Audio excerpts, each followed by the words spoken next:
out in the lobby there if you'd like to take a look.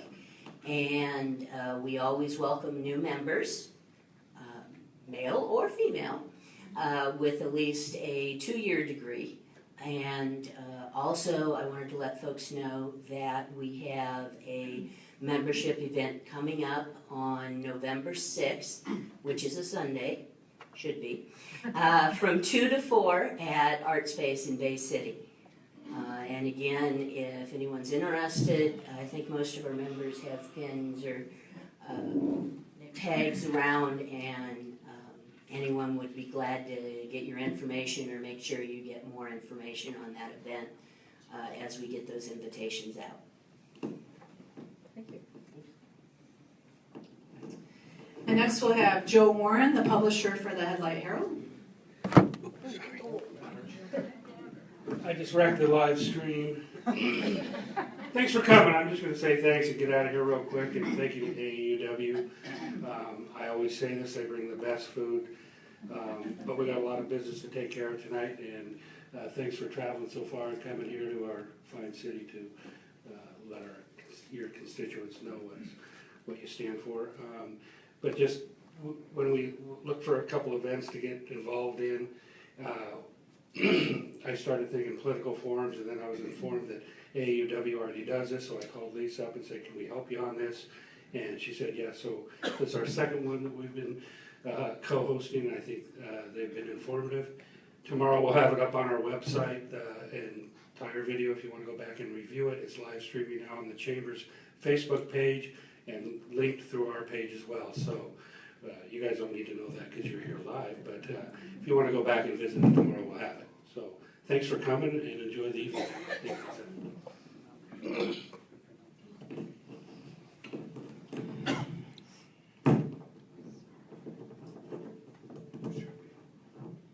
Did you hear me say that? Oh, goodness. I'm going to have to keep all my editorial comments to myself. Just kidding. So I'd like to thank everybody here. This is a great turnout.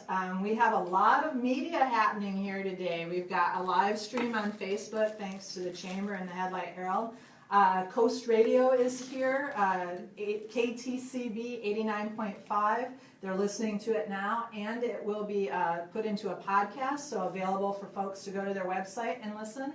So we've got the Headlight Herald here. So this is really good. I'm sorry, I got distracted for a moment. So this is really great, and a lot of opportunities to get the word out, and then having such a great presence here this evening. This is really exciting. So we're doing it a little bit different. If you've been with us in years past, we tend to have all the candidates up here, and we just sort of randomly ask questions that are directed towards each of the positions. But this year, given sort of the makeup, it just felt a little bit better and cleaner and a little more easier to focus on each of these positions and give them their due attention. Folks have come from a long way and put in a lot of time to campaign, and so we want to honor their efforts through these kind of processes. And so the evening's processes will start with our candidates up here tonight. Each candidate will have 4 minutes to present their platforms, a little bit about themselves, whatever they feel is necessary for you to make the best decisions about voting for them. We will then go into the questions. Each candidate will have 1 minute to answer the questions. This forces them to be concise. And then there will be a 2-minute wrap-up, sort of that last opportunity to make that pitch to you.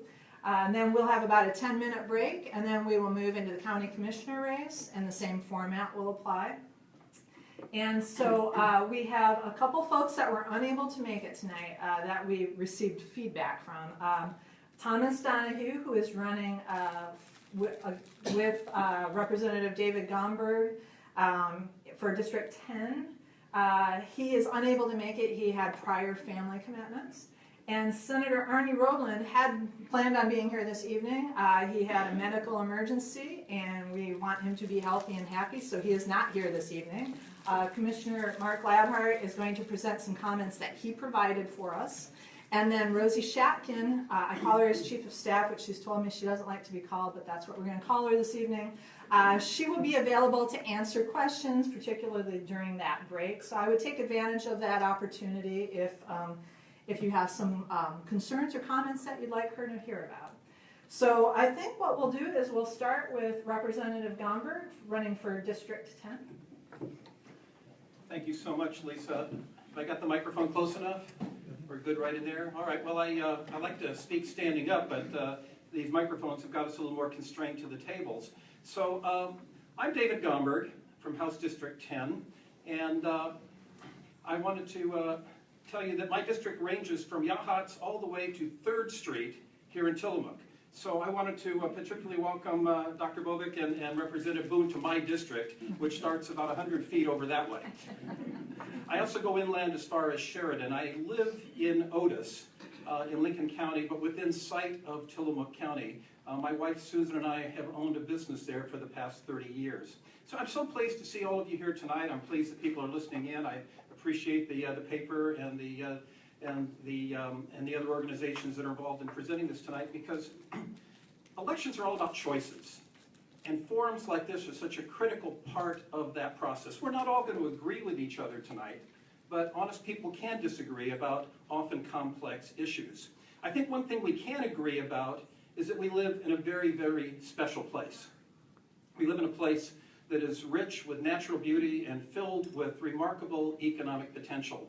And as I move around this district, I see people that are starting businesses and using little more than their creativity, their experience, and their raw economic courage to try and make something out of nothing and provide opportunities for their families and the people that will work for them in the future.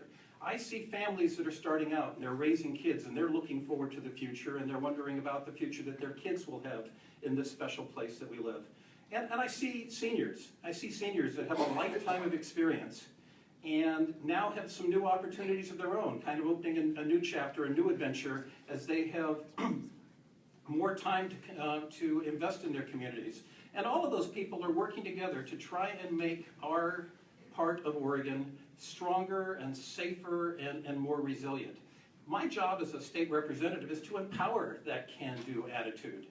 So if I return to Salem next year, my priorities are going to remain pretty much what they've been in the past, to focus on education and give our kids and our grandkids the education they deserve and full opportunities for the future.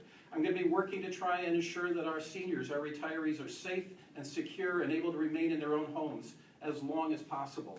I'm going to be looking for jobs, not just more jobs, but better jobs, so that people have good reason to stick around after they've completed their first job. I'm going to be looking to preserve that environment that's so very special here, improve our transportation network, which is a critically important issue for next session, and finally to look over the horizon and better prepare us for when the ground starts shaking under our feet and make sure that we're in the best possible position to address that major natural event that at some point in the future is going to occur. Now, talking about those things in 3 or 4 minutes is going to be very difficult, so let me say this. For those of you that live south of 3rd Street, most of you have seen me before, and I will tell you that I show up here with annoying frequency. I will also say that that's equally true of Waldport and Toledo and Newport and Sheridan, because I think it's important to show up. I think it's important to be accessible and available and to spend as much time listening as I do talking. In all candor, this job of mine as a state representative is not where I expected to be at this point in my life, but it's the hardest work I've ever done. It's also the most rewarding work that I've ever done. And it's such a great honor to represent all of you in Salem. I look forward to your decision and the opportunity to go back and continue doing that. Thank you.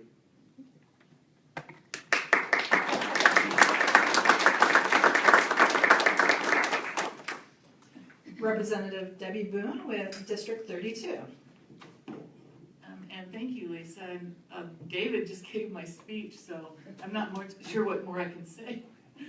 Thank you to the AAUW and TBCC and the Headlight Herald for sponsoring this Candidates Forum tonight. I've lived and worked in Clatsop County since 1974. I moved here right after I got married, and we started our construction business about that same time. My kids attended seaside schools, played soccer, rode horses, joined 4-H, hunted and fished, and my family has gone through the same up and down, economic up and down as everybody else has over these years. I've served on my rural fire district's medical team for 16 years. I'm no longer doing that. Right now, what I say I do best is hold hands and set flares. So you'll see me on some calls if I'm in the area doing just that, and usually in a dress. So it's not always, the chief never likes that. He likes people to wear their turnouts. In 2001, a constituent asked me to introduce a bill requiring a statewide resilience plan. I'd never heard of that. I had heard of the Cascadia event, I'd heard of the tsunami, etc., for about 9 years now, but I'd never considered a statewide plan. And so when he did that, we introduced the Oregon Resilience Plan, which is basically a long-term guide to prepare us for the Cascadia event. And now, 5 years later, we're continuing to seismically retrofit our schools, hospitals, fire stations, and other public buildings so they'll be safe refuges when the big one strikes. I've also worked on several other programs to keep our communities safe, including strengthening protections for victims of domestic violence. And by the way, Oregon is probably one of the worst states, if not the worst, for domestic violence right now for women, which is a very sad stat. Child abuse and neglect, I've worked since the 70s on that, on prevention, and on human trafficking. This work has also enabled me to earn the respect and the endorsement of the law enforcement sector. And now I've worked with the Oregon Military Department to help Camp Rylea, which is in my district, achieve their goal of net zero and 100% renewable energy. Because they're going to be an evacuation center, a relocation center during any kind of emergency, not just the Cascadia. I continue to be a tireless advocate for the 330,000 veterans working to ensure that they receive the benefits they have earned and deserve for their service to our country. I'm working with our coastal community colleges, OIT, Oregon Institute of Technology, and OSU to develop a curriculum for technicians who will become a workforce for designing, manufacturing, and maintaining the infrastructure for renewable energy projects and other mechanical engineering project opportunities. It will also draw from the tech and vocational programs in the high schools to provide a seamless transfer from high school to college to career. We sort of dubbed it a mini-ME for mechanical engineering, but the engineers did not appreciate that. We're still looking for a name. I have worked hard to protect Oregon Project Independence. It's a popular program for our seniors and people with disabilities that allows them to live independently in their own homes if they choose to do so. And I took a leadership role in supporting our coastal economy by sponsoring the Seafood Marketing Initiative that promotes Oregon seafood to the rest of the nation, and passing the bycatch bill that allows non-targeted fish species to be donated to Oregon's food banks and not thrown overboard as it was in the past. I'm part of the Coastal Caucus, which was successful in procuring millions of dollars to dredge our small ports, which allowed the continuance of commerce. We even facilitated building a small dredge for our ports. Finally, I will continue my work to complete the seafloor mapping project at OSU so we can have up-to-date tsunami modeling, updated navigational charts, and necessary marine and fisheries research. Thank you. I can see.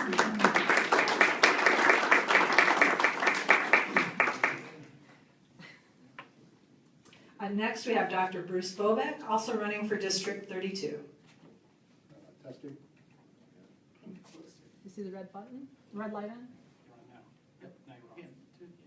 Testing. There. There we go. Thank you very much, and thank you for inviting me this evening. I'm Dr. Bruce Bobek. I'm running for District 32 Republican candidate. That encompasses all Clatsop County, North Tillamook County, and West Washington County. I'm not a politician. I'm a physician. I've been a physician for 30 years. I've been serving as a physician in Astoria for 26 years, and I am currently now the president of medical staff at Columbia Memorial Hospital.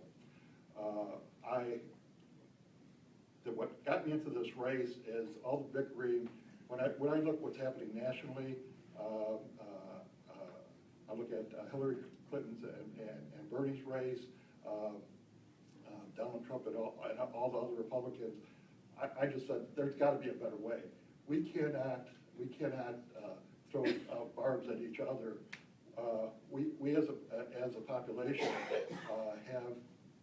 have very common goals. We want our kids to have good schools. We want to have them be safe. We want to give our police all that they need. And we could do this as a community. We don't need to throw barbs at each other. We need to work with each other. One of the things I've done over a number of years, I was a city commissioner in Warrenton in the 90s, and started the Ward Community Library there. In the 2000 era, I was president of the Warrenton High School Scholarship Association, and was that for several years. I was also president of the Columbia Pacific IPA, and with Betsy Johnson, we made Astoria a healthcare provider shortage area, which allowed more physicians to have access, more patients have access to physicians. I'm very grateful to you. I've had wonderful 41 years with a wonderful wife that's sitting in the back there, and I've had 5 kids, 6 grandchildren, and all my 5 children, I've been fortunate to have gone through all the school systems here. I have 2 of my daughters have doctorate degrees. One of my sons have a doctorate degree, and I had 3 go through U of O, 1 go to Oregon State, and 1 go to Southern.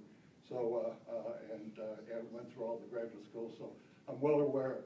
My platform is basically education and healthcare. One of the things that, let's talk about healthcare first. Healthcare, as you know, the ACO is something that's been contrived over the last couple of years, and it's not working.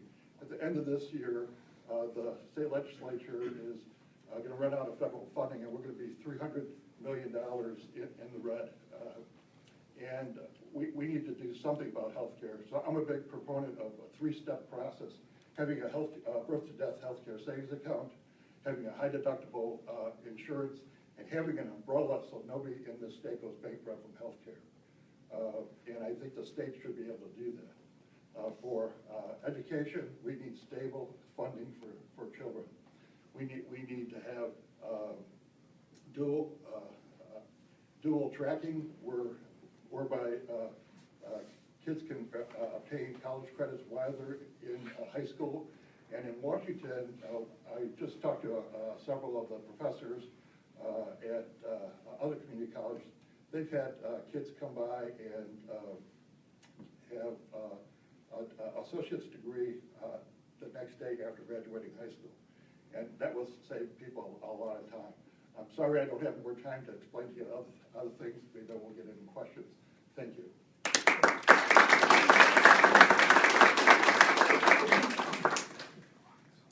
Next we have for District 5 State Senate race, Dick Anderson.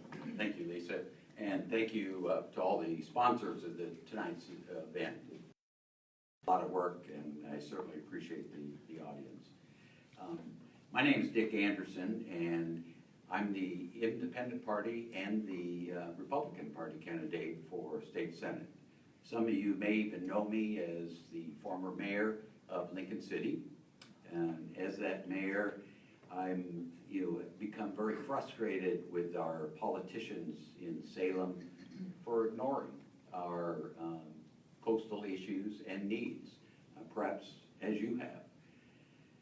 My areas of focus when talking to them have been to assist with us the diversification of our economy on the coast, our public education system, which is broken and underfunded, and with a direct correlation of how tough it is for our own communities with a school system that isn't working, our limited access to health care, and then our infrastructure, our roads and bridges that are crumbling around us. I know we can do in those areas. Let's just look at public education. As I indicated, underfunded and not working. Oregon spends roughly 10.5% of its state budget on K through 12 education. And that's been declining over time, every year. While the state of Washington is 22%. So that just gives you an indication of the difference between at least those 2 states. The results shouldn't be a surprise to you. dropouts are increasing, graduation rates are decreasing, and Oregon's overall quality of education is ranked 38th in the country. Now, that's embarrassing, difficult to stomach, but what's even worse is we're worse than Alabama and Mississippi. And I can poke at those because I've got a brother in Alabama, so he reminds me. And so, you know, we need to do better. You know, that's clearly not the direction we want to go. And, you know, certainly by making it the priority through our actions is one way, and that is by funding schools first would be a good start. I'm going to ask for your support this evening at the end, your support and your vote. So I look forward to hearing from you with your questions. Thank you.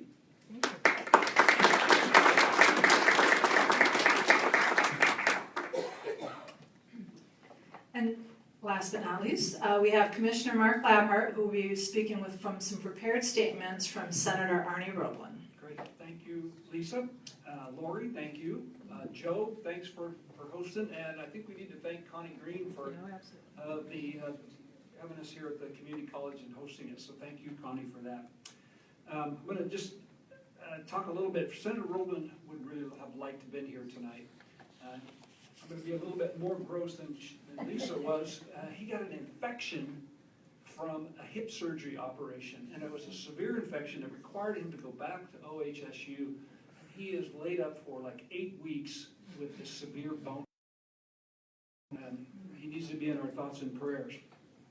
So I'm not going to be able to answer questions for Senator Roblin tonight because I don't feel that I can answer questions for him and speak for him. So he's asked me to read a prepared speech. I apologize for reading this, but Lisa's told me because I don't have to answer questions, I can get a little bit longer than 4 minutes. So I'll just go ahead and read this. Again, I apologize for that. It says, "Greetings, Commissioner Labhart.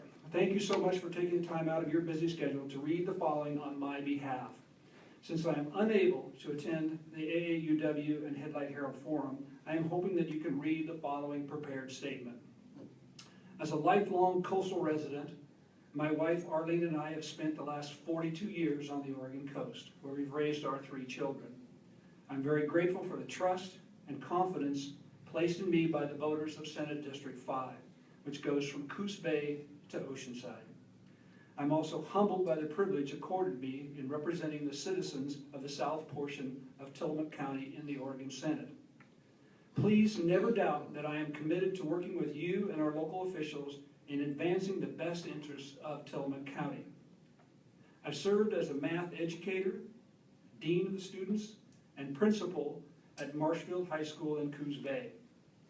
In 2004, I retired, but later, encouraged by a former senator and mayor of Coos Bay to run for the Oregon House of Representatives. In 2010, I became the co-speaker of the Oregon House of Representatives. That is a very, very powerful position, a very strong leadership position. And I've worked collaboratively with my Republican colleague, Bruce Hanna of Roseburg, who was the other co-speaker.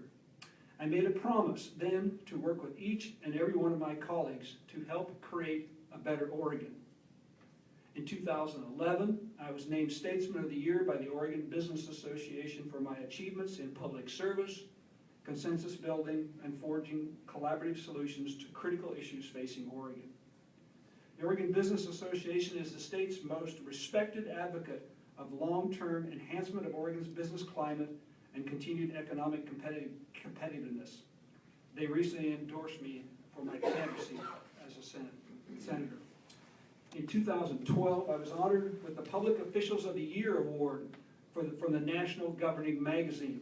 I assure you, my commitment to the Oregon coastal community long precedes my election to public office.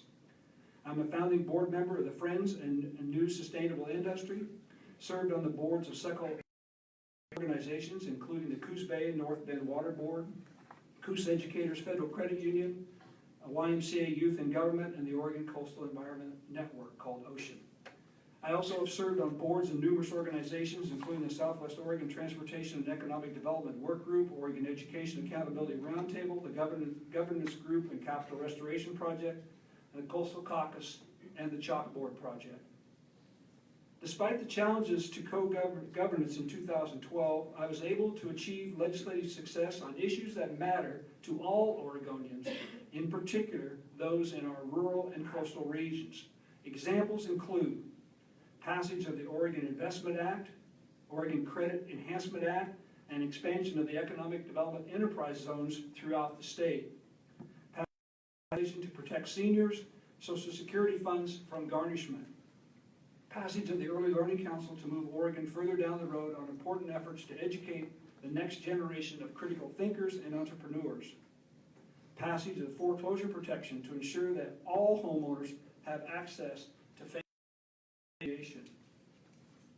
I continue to work with coastal communities to add more affordable housing so kids can be raised in safe homes. I've worked with former state representative Gene Cowan to champion Project Independence and other senior programs to protect Oregonians in their golden years. But I am always looking for ways to help our coastal communities. Therefore, your ideas, your concerns, and even your complaints are an important part to the legislative process. This is how the discussions with congressional leaders to keep the Coast Guard helicopter at Newport happened and were spearheaded by our senator. This is how we created a work group to develop the long-term solution to the overall safety of Cape Kiwanda and look for ways to improve the visitors' knowledge of the fencing and the signs. Your concerns help my work by bringing county and local community leaders together with state agency and the governor's office. To this end, we submitted legislation to increase fines on those who desecrate public resources in state parks. And we just had that problem happen at Cape Kiwanda, as many of you know. I've worked with state and national leaders to develop the Shellfish Initiative and the Ocean Acidification Working Group by working with Mark Weigart at the Netards Oyster Farm and OSU. For these efforts, I will be the incoming president of what we call PNWAR, or the Pacific Northwest Economic Region, which is a nonprofit organization working to increase the economic well-being and quality of life for all of our citizens in Alaska, Idaho, Oregon, Montana, Washington, and the Canadian provinces of British Columbia, Alberta, Saskatchewan, and the Yukon Northwest Territories. I was instrumental in helping you advocate for matching state funds to build the new court facilities at your courthouse, and we got the funding. I worked with Commissioner Mark Labhart, who played a key role in helping to pass Senate Bill 1517, which allows our farmers to have a say in wetland restoration projects that directly affect their farming operations. Through my collaborative work, House Bill 2402, which is looking for long-term sustainable funding for the Oregon Department of Fish and Wildlife, while at the same time reducing the potential increased fishing and hunting license fees. And for many of our schools in Tillamook, and through the collaborative work with Commissioner Labhart and Senator Betsy Johnson, we were able to secure 100% state bonding funding for seismic resiliency in the Nestucca Elementary School building. We need to continue this for the rest of our schools in Tillamook County. Thank you again for speaking on my behalf. I wish I could have been there tonight. Sincerely, Senator Arnold.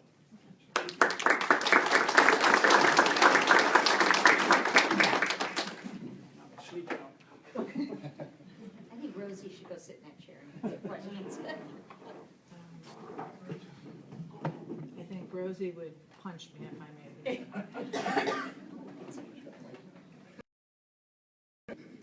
Okay, so we're going to move into the question piece. Some of them are specific to some of the candidates, but they really all have applicability across each of the positions. So what I'll probably do is direct it initially if it's been identified to one of you, and then allow the others to take an opportunity to answer it if you feel that it's appropriate for a position on the matter, okay? So we're going to try and get through as many of these as possible. So think about that as you're moving through your responses. Concise, concise, concise. We will cut you off. I have no shame in that. So let's start with the hardest one. They're all hard. None of these are going to be fun. I just need you to know that right now. Okay, so because this is for everybody, I will just simply start with Mr. Anderson. We'll work our way down. The second part of this question, we'll start with Dr. Bobek, and then we'll just keep going, okay? So this question is, what is your position, on Measure 97? 1 minute. Measure 97, I'm actually for voting against Measure 97. It is not it's not our answer to filling the needs of all the areas that are going to need funding in this next budget cycle. We've, as you know, Oregonians have turned down sales taxes of some 9 times. They'll turn this one down as well. It's not to say we should be against a sales tax, but without bringing in the other forms of revenue, property taxes and income taxes, standing alone, this is not the answer, and it's a bad piece of legislation. I am totally against Measure 97. We have right now, if we look at our all funds budget, 16% of our all funds budget goes to administration. Only 10.4% goes to schools. So we spend more on administration in this legislature than we do on our kids. I think that's wrong. I think that needs to be switched around. Social Security, as a big entity, uses 2% as administrative costs. I think 60% is way too high. I represent a lot of senior citizens that spend $3 to $5 on senior meals. I anticipate that it's going to cost every Oregonian $600. That's a lot of meals that my seniors can't afford. Thank you. I too have a lot of concerns about this, and I guess one of my main concerns, excuse me, is that in the actual ballot measure, of which all of us just have 1 vote, so I really can't, make a big difference there. But it says that this money should go toward, I think it was education and senior services and something else. But it doesn't say it must, and it's not designed to. It's really hard to get a funding source that's designed specifically, because I remember when the Legislative Ways and Means Committee some years ago swept a fund or took money out of the 911 funds, which was terrible because then they have to start over again. Did the same with the Cultural Trust. So I'm concerned about how it would be used in that sense. And the other, I guess my final thing, that's the sort of thing, doing tax reform by ballot measure really isn't the correct way to go about it. I think it should be the legislature's job to do that. We just have to do it. Well, I'd certainly support comprehensive tax reform in the legislature, but the supermajority rule makes that almost impossible, and we end up with ballot measures like this one. This measure would place a 2.5% tax on $45 million of business in the state of Oregon. It's going to affect less than 1% of the corporations in this state, and 80% of the corporations it does affect are based outside of Oregon. So the question for all of us is, how is this going to affect what you and I pay for products on a day-to-day basis? And the question I would ask is this. We currently have the lowest corporate tax in the country. And if our taxes are currently lower than other states, why aren't our prices lower than other states? If it's simply going to be based on whether taxes increase your prices or not. Let me frame that another way for all of you. If they're simply going to pass all these costs along to you and me, why are they spending $14 million to convince us to vote against it? We've got a problem with our schools in this state, and we could spend an hour talking about this measure, but I'm going to oversimplify things. We can settle for lousy schools, we can gut our other state programs, we can increase substantially our income tax, or we can ask Oregon's largest businesses to pay their fair share as well. This measure is supported by the League of Women Voters. The Commission on Ballot Review is supported by Governors Roberts, Kulongoski, and Brown, and it's supported by me. Thank you. Because that was an easy one, we'll start with the next one, which is, what is your Measure 98? Yes, sir. I'm so sorry. Dr. Bobek. Okay. Measure 98, as you know, allows a certain amount of percentage to go to vocational training. I am all for vocational training, but I am not for state-directed vocational training. I believe that absolutely, especially like in Astoria where our vocational training was moved to Washington County, that we definitely need more vocational training. What we also need is we need to have some type of mentorship to follow students through the schools. Trying to get kids to graduate at a higher rate is going to be a multidisciplinary thing. We need money, we need mentors, we need other programs, and we need to ask the kids what they want. Thank you. And I have to say, I agree with that, the mentoring part especially, that's so valuable. In our communities who have the skills and have the experience and could spend, an hour a week if that, like smart reading program. But getting back to Measure 98, I do support it. I think that anything that money does go directly to schools, and I think it's something, I'm gonna make something up, but I think I heard this, $800 per student, is that? Okay. And it's a start. Last session, we gave $7 billion to K through 12, and that's the most money we've ever given school budgets ever in the legislature. It's always not enough because the quality ed model is always a little bit ahead of it. We don't quite ever get there.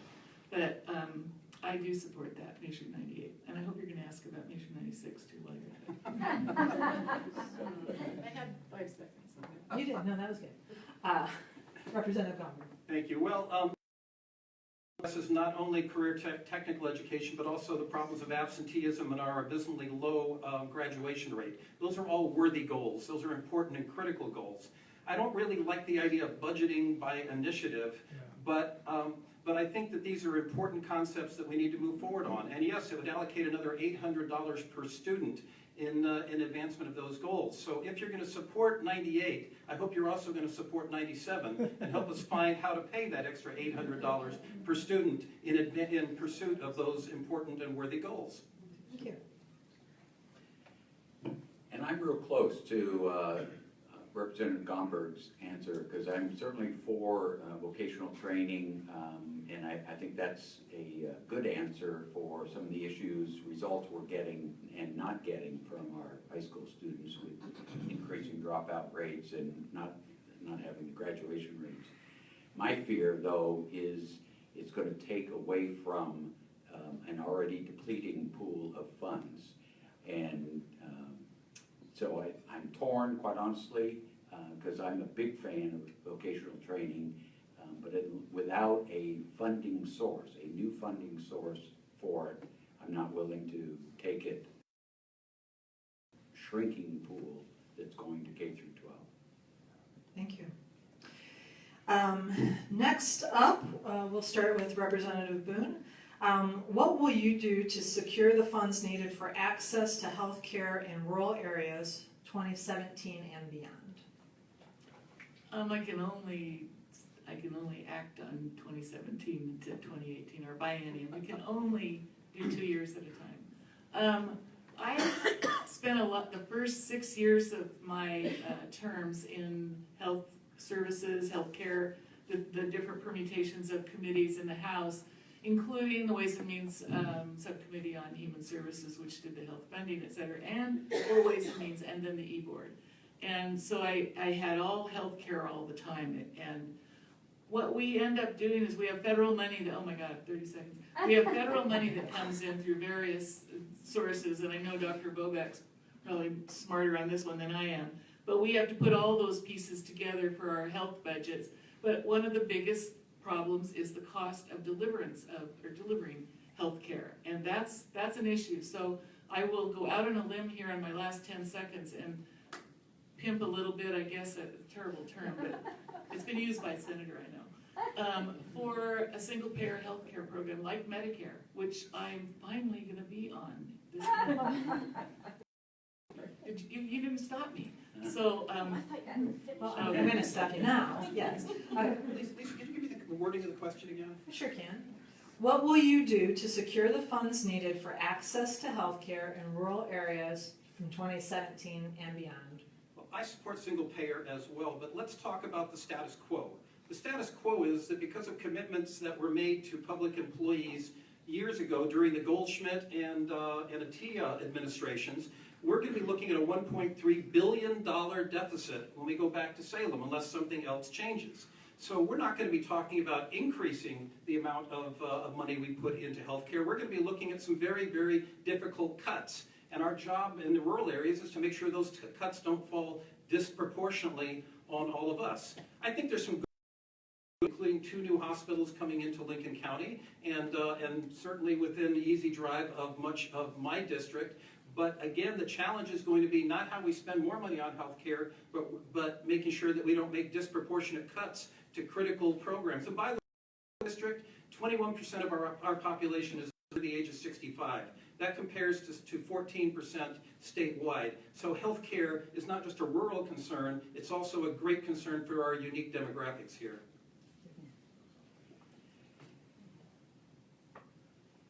And, you know, you may not know, and there's no reason why you would, but I'm elected to the North Lincoln Health District, and that's the taxing district in North Lincoln that manages the funding from property taxes towards the hospital. And also the group that just negotiated with Samaritan Health a creative way to get a new hospital in Lincoln City, and that's by swapping out the land and to selling it, in essence, to Samaritan, who in exchange is building a brand new hospital at the cost of nothing new to the taxpayers.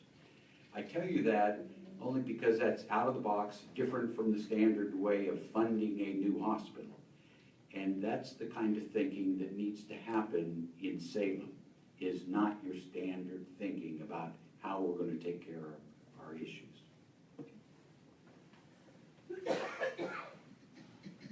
This is a loaded question. It has a lot of answers to it. One of the things that we have to focus on is what as we as citizens want to do with our own health care. I suggest that we have our own healthcare savings account for birth till death, that it be a tax deductible account, that at age 65, if we stay healthy, it gets rolled into our retirement. It also keeps on going after 65 so that when we hit a donut hole, we have some money to put in there. What's happening in healthcare is that although tons more money are getting put into the system, it's not getting filtered to the providers. We've had a big exodus of providers in the state, and you're seeing more associate providers like nurse practitioners come into the area. We need to have stable funding. We also, I'm a big fan of having the state have an umbrella so nobody goes bankrupt from any health care here in the state, and I'm a big so I recommend that people have high deductible insurance also. Thank you. I have it myself. Okay, that's quite all right. I know, these are really complicated questions, right? We all appreciate that for sure. So we're going to switch gears a little bit. We're going to talk a little bit about something that's really risen to the forefront of a lot of folks in Tillamook County's minds. What is your solution to Tillamook County's new FEMA flood insurance regulations and policy with the injection of the National Marine Fisheries Services regulations by the federal agency, not Congress, to enforce through an insurance the unrelated ESA, Endangered Species Act, and Clean Water Act, requirements never before included and not included in any other insurance policies? I pass. Okay. So much of this is coming from the federal government, and what we have done, particularly within the Coastal Caucus, which I think many of you know, are those senators and representatives, Republicans and Democrats, who work together to represent and advocate for our coastal districts. We have built a remarkable relationship with our congressional delegation, so that when questions and problems and issues like this come up that need attention, we're able to pick up the phone, we're able to get people here, we're able to get them to pull on their boots and walk out and take a look at the issues that we are facing here here in Tillamook County and up and down the coast. I mean, sadly, a lot of these issues can't be dealt with in Salem, and it requires federal action, but we're able to get federal attention by building collaborative relationships, close working relationships with our federal delegation. Thank you. And I wouldn't disagree. The FEMA flood insurance,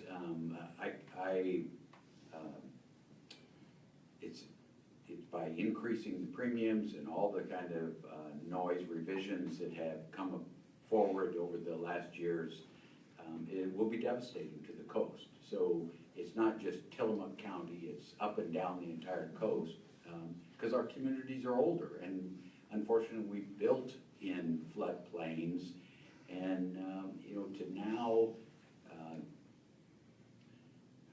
revise the premiums to such an extent that it'll price people out of their existing homes is just unfortunate and not the appropriate way to go.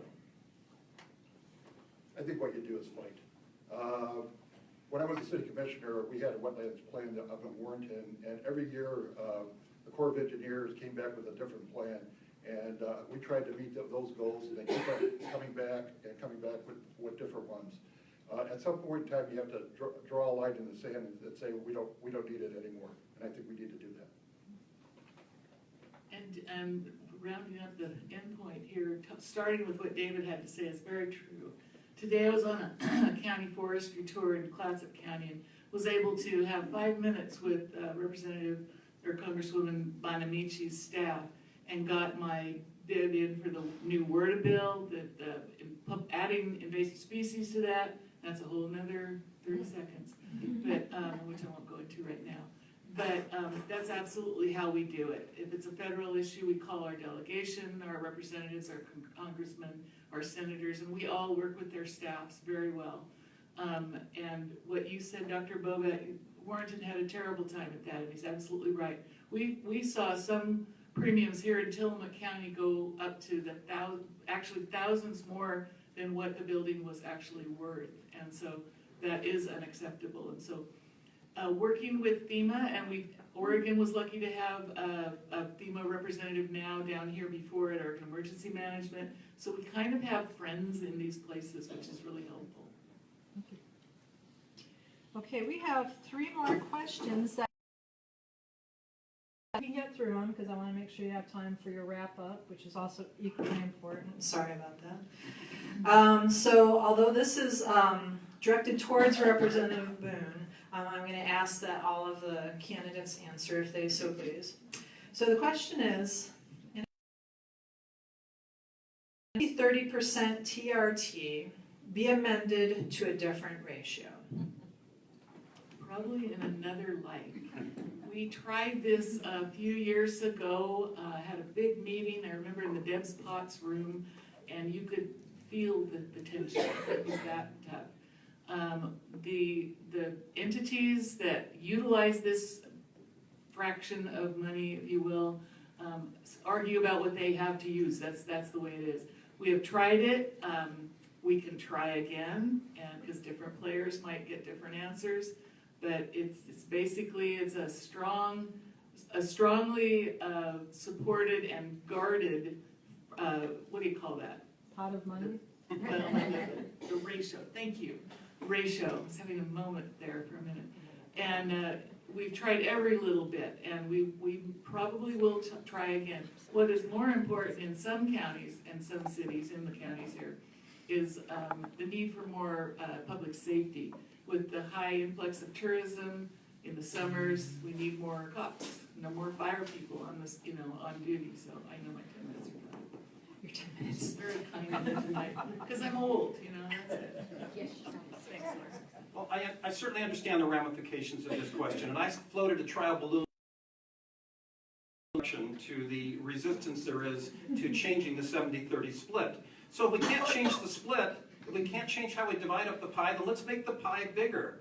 And we can do that because the environment is changing out here. The environment is changing with 1,000 vacation rentals that are now on the market in Tillamook County. 500 of them in Lincoln City also. So let's make sure they're paying their fair share into the TRT. And what about the new Airbnbs, many of which are just off the grid and not paying into the system? Let's make sure that everybody is paying their fair share into the system so we can make the pie bigger, and our 30% is going to at least be able to accomplish a little bit more. By the way, when the initial proposal came out in Tillamook County to institute a TRT, and we were one of the few counties that didn't have one, even though I live across the border, I was on record supporting that and in some of the ads that encourage people to vote for it. It's found money, it's money other people bring into the county, we just need to find more of it.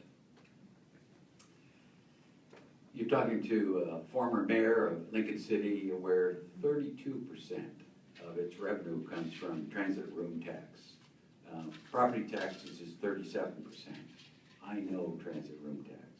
And one of the secrets to it is Representative Gomberger just alluded to, you gotta collect it. And again, knowing in Lincoln County where I was fortunate enough to deal with some annexation issues, that was heavy with some vacation rentals, when they came into the city and came under our jurisdiction to collect, we were astounded at the amount of funds that we had not budgeted and came in simply by enforcing the rules. So what that means is the county wasn't collecting their fair share and what they wrote.